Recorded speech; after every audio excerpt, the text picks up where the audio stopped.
With the Battleground genre being more popular than it's ever been, there's been a slow collapse right in front of our eyes that we've failed to acknowledge.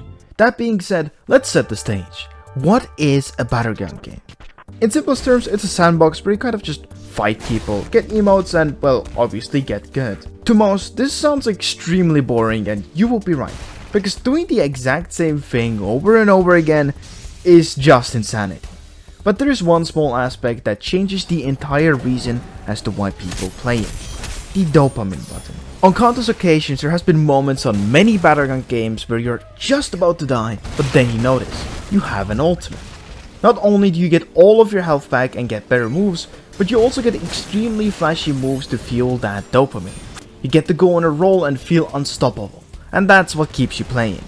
You'll be chasing that high of hitting those great combos, or maybe winning a 2v1, or obviously getting that ultimate. The best game to put this concept into action is by far Juju Shenanigans with Akari. Not only does the ultimate function differently, but it also has gambling. Is this a good thing? Arguably no, because being unlucky sucks. But if you're lucky, then you will experience a snowball effect. A snowball effect is basically what happens when you roll a snowball down a hill. It just gets bigger. Same here. You start from 0 ultimate, and once you hit that jackpot, you'll be literally unkillable for that time. Once that runs out, your ultimate bar will be reset to 50%. And then you can try your hand again for that dopamine rush. But that's it. That's the problem.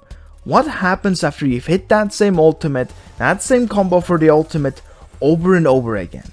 The character will lose replayability, and you will soon lose interest. Well, this. I wanna go play something else. There's lots of other characters if you don't like the Pixie Sorcerer. No, there aren't. They're all just the same with different costumes.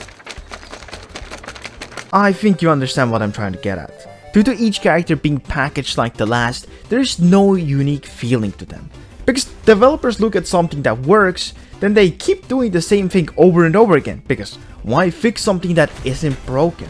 Aside from Juju Shenanigans, there hasn't been any Battleground that has tried to innovate the formula, which basically just leads people to quit and never play again after trying out their new characters. Now yes, I hear you over there with 10,000 or more kills on TSP or some other Battlegrounds.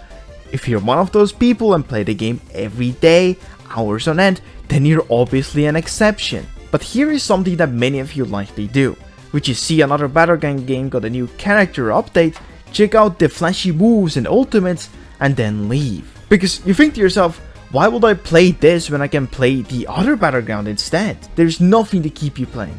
Once you have felt that exact same high from a different game over and over again, you get just numb to it. And before you call me out for making this up as I go ahead and check the average time played for these games for rolling months. Surprisingly, the weakest of which being the strongest Battlegrounds with 8 to 9 minutes, and the best of which being Realm Rampage with 11 and Juju Shenanigans with 12. Now let's look at some other popular games.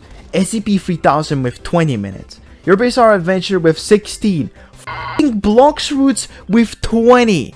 The average of other games is clearly higher than most Battlegrounds, and that's the reason. With the summer soon ending and people getting busier, player counts will drop regardless of my prediction. But if the developers don't do something about it, the genre will suffer, or possibly even die. To be clear, the genre won't be dead per se. Rather, it will just lose a majority of its player base as the live service model they have made is unsustainable. And if that wasn't bad enough, there have been so many Battlegrounds that I can only describe as pump and dumps. They've released with 1 or 2 characters with good looking graphics, people play it, the devs add a lot of game passes, and then leave. To make matters worse, sometimes they just copy the UIs and more tedious aspects from Battlegrounds and only make animations, for example Cursed Battlegrounds, whose developers have turned the game into a cash grab and now have tried to revive the game while they scream racial slurs in the public channels. Or the curious case of Sorcery Battlegrounds, which is just the strongest Battlegrounds. No, not like an inspirational copy, but a straight 1-to-1 copy, from the UI to even some of the moves. And do you know what's the sad thing? People will still buy into this, metaphorically and literally. They will play this game and they will buy the overpriced game passes. And the reason why is that most of the players are children, and children are stupid. But is it even possible to save the Battlegrounds genre? Well, it all depends. If you want to take a note from an already existing franchise that does a similar thing, then we gotta look at Call of Duty. The player retention there is also extremely low, However, a lot of people buy into it on release or play shortly for an update. That's why there's a new Call of Duty each year that's just the same as last year. And I'm sure you're noticing a pattern. But where the games differ is the people who make it. Because obviously we cannot have as strong as Battlegrounds 2 or YouTube Shenanigans 2. So the only thing left to do is not to give into some bad re-release of an already existing Battleground. If you see a game that has had a shady past or shady people in it, then speak out. We shouldn't sweep any of this under the rug if we want to keep enjoying these types of games in the way that we do now. But let's say we don't want to keep up with this same formula. What if we wanted to make our own twist on the game? Then communicate. Make sure that the developers try something new aside from the same character each month. If an already existing Battleground releases a lazy or bad update, for example, then don't be afraid to vocalize your opinion. Because otherwise the developers will get complacent, and I feel that most Battleground YouTubers aren't doing anything to help with that, since they are either fence-sitters or just text-to-speech slop channels. So that's why you need to voice your opinion, not as a single game, but as a single community. Think of ways to improve not just your favorite Battleground, but the genre overall.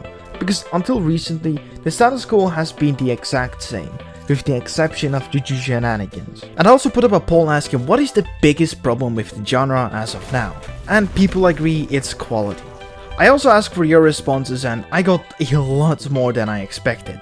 So I'm sorry if your comment isn't included in the video. First comment is by Bunny Bro. I think a big problem is that there is no progression in the game. It gets quite boring just fighting in a sandbox without any special tasks to do or a story or just something. And honestly, seeing a possible story that ties in all the Battlegrounds would be so awesome. Or at the very least explaining out why you're here fighting each other. As for the tasks, this has been done before in a game like Cursed Arena. And do you wanna know something funny? The player retention is higher there than any other Battlegrounds. Wow, who would have thought? The next comment is by Trexie and it's pretty similar to the last. You can pause to read it, but aside from the same suggestion, they said that they should stop making new Battlegrounds. And this I completely disagree with. A lot of the time, new games have a clean slate to start on, which also allows them to have more creativity. Also, arguably, they communicate a lot more, which allows them to make faster changes, so there's also that. But finding an in-the-works Battleground that isn't a soulless cash grab is pretty hard nowadays. And for the final comment by Casatrolls, I'm so sorry if I butchered that name. You can pause to read the rest of the comment, but what interested me was the comment about Eternal Battlegrounds. The thing with Eternal Battlegrounds is that it was set to fail from the start. The first reason is that, well, it's a Battleground, and also the fact that they had an already made good combat system that they just didn't use. The problem with that wasn't that it was rushed, but it was the laziness from the get-go. But do tell me in the comments, what do you think about Battlegrounds nowadays? But that's all from me. I will see you in the next one.